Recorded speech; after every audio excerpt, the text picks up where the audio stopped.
What is going on YouTube? It's Sank and we are back with another one. Now in this drop, coming at you guys with a couple of plays that are set to explode. But before I kick things off, if you'd like to help out the channel by hitting that like button because it keeps the show rolling.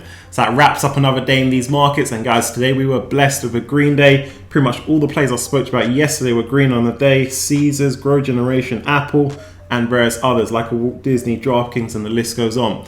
But you guys know the market is temperamental right now. One day it's hot, the next day it's cold. Now the market's reacting positively to the job reports that were released today, but you guys know the overriding theme in these markets is inflation. So if inflationary fears come back, you guys know what's going to happen. The market's going to go into red. Now I typically don't buy on days like today when they're in the green. I wait for those red days. The red days are the shopping days. These types of days I plan my moves for those red days. That being said, I've got a couple of plays to put on your radar that are set to explode so that when we do hit those red days, you guys know exactly what to do, what to pick up in the markets and where to focus your attention and deploy your dry powder. So let's get ready for the first one. First up, that's ticker symbol IIPR. Now most of you wouldn't have heard of this one. This is a REIT. That's a real estate investment trust with growth-like qualities. But unlike most growth plays out there in the market, over the last 3 months, this one hasn't been annihilated. Now, right now, your number one objective should be working to strengthen your portfolios. And you can do that by averaging down on a lot of your quality plays or getting more diversification into your portfolios. And if I was to dissect most of your portfolios, I'm sure what I would see is the same play, just on the different ticker symbols. So by getting a REIT in there gives you that diversification as a new dimension to the portfolio. Now, for those of you who don't know what a REIT is, these are basically companies that acquire, manage, operate properties and then lease them to companies. So if you think about all the big plays out in the market, like a Walmart, like a Starbucks, for example, they all lease properties from REITs. And REITs just give the opportunity for us investors to get involved in the action. Now, in the context of IIPR, they lease those properties to growers. So that's what they're in a fast growing industry. That's why I say this is a REIT, but with growth-like qualities. Now, I'll just let their most recent earnings report do the rest of the talking on this one because both revenues and net income clocked in over 100% year-on-year growth. So here the momentum is strong and that's why they deserve our attention. So it's no coincidence that over the last 3 months, this one's been able to hold its own in a market that can only be described as a battlefield. Now, when you guys are constructing your portfolios, you want to ensure you have plays built in that are profitable today, such as an IIPR, plays like Grow Generation as well, Palantir, Lovesac, all profitable today. Now, unprofitable plays like a Neo and a DraftKings are good, but by having profitable plays today, it allows you guys to manage the risk in your portfolios. The next play on the list, that's ticker symbol CHPT, that's ChargePoint. This is one of the plays I'm long-term in, and that's what it requires to win big with this play. We know the EV industry is moving up, but it's still very much in its infancy if you compare it to where it's going to be in 2 or 5 years' time. That's what makes this such a big potential play. And this one's barely scratched the surface when it comes to their potential numbers. Talking of which, this one's coming out with their earnings on the 3rd of June. So I want to give you guys the heads up. They are late to the game in producing those Q1 numbers. Now, most of our players have already come up with their Q1 numbers and smoked earnings from Grow Generation to Palantir. So on the 3rd of June, it'd be time to put this one into the spotlight and see if they can deliver the goods on the day. And you guys know earnings, day and season brings this volatility for these plays. Now, I've seen plays tank just before earnings. If you think a BCRX or a hire car on earnings announcement, they spike up. I've also seen the reverse. Plays spike up pre-earnings like a Lovesac on earnings day, drop down. So when it comes to picking up these plays, I normally like to pick them up after earnings because what it does is it smooths out that earnings bias in the market. So I'm just giving you guys the heads up. I'm holding off from adding to my position on this one until after the 3rd of June. But check this out, because in terms of entry, support on this one is as clear as day. This one's hit a triple bottom, all hitting $20.20 in March, then in April, and then again in May. So entry on this one as close to $20 is as good as it's going to get for now. Unless earnings season brings some extra downwards volatility, that's where it's at with this play. But closer to earnings season, I'm going to give you guys some updated strategy and how we navigate this play moving forward. The next one I've got for you, that's ticker symbol ROKU. And this is exactly what I mean when I say a stock can plummet pre-earnings for no reason. So this one come down to below $300. They post up good numbers, beating estimates. Now we're seeing this one climb on the week up almost 10%. So I want to make sure you guys are aware of this play. Now, every portfolio should make some way for some tech plays. And guys, all you really need is 2 or 3 high quality tech plays in there. So despite the tech sell-off that's been going on, or the fact that these tech plays are typically more expensive, if you're picking up the right ones, they can act as engines for your portfolios. And Roku is just a solid bet when it comes to streaming plays. The play smoked earnings with ease. And even when you have strong plays like a Disney or a Netflix showing shortcomings when it comes to their number growth, you have Roku just running rings around the competitors in the industry.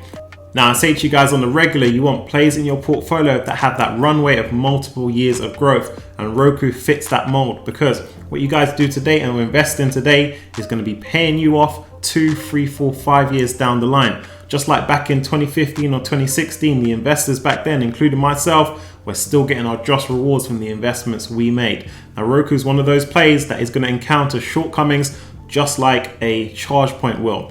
A play like IIPR, I think is going to be a bit more of a smooth ride, but ChargePoint, Roku, they are going to encounter hurdles along the journey. But if you just take a longer term view, ride through that volatility, you'll be rewarded on the play.